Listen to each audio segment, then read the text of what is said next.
Hi, this is Cindy King with another daily video.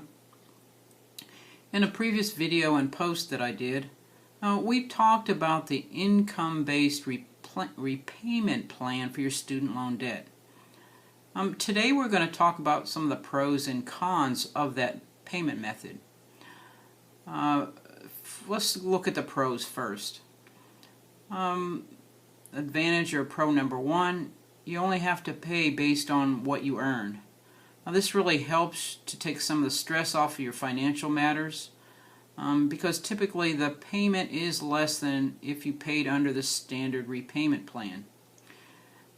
Pro number two, if you have had any subsidized Stafford loans, the government pays the interest on the first 3 years as long as your monthly payment does not cover the interest. And another advantage of the income-based repayment is that any loans that were received or that you got after 2012 now fall under slightly different rules.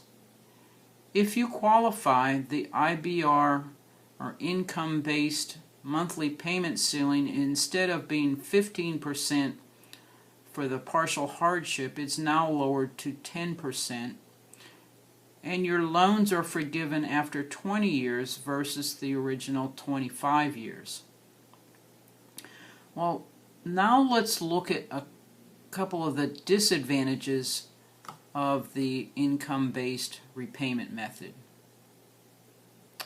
Well, it may be a disadvantage, may not be, but one con or again disadvantage is that you have to submit your income and family size information every year. If you don't submit them, then the monthly payment will be raised to the standard 10-year repayment plan. And this payment is usually higher than under the IBR method. Advantage number two, if after 25 years your debt is forgiven, you'll be taxed on the amount of the forgiven amount because that amount is considered income. Number three, you'll probably pay more interest over the long haul because your IBR payments are lower than if you paid the standard 10-year repayment plan. And the last disadvantage is that there's always a possibility that you won't qualify. But you don't have to worry because there still are other options for you. One of those options is what we call the income contingent repayment plan. And the advantage of this plan is that there are no partial hardship requirements. Now it's up to you as to what you want to do. If you decide that you'd like to apply for the income-based repayment plan, stop by my blog tomorrow or look for the video and learn what you must do to apply for that payment method.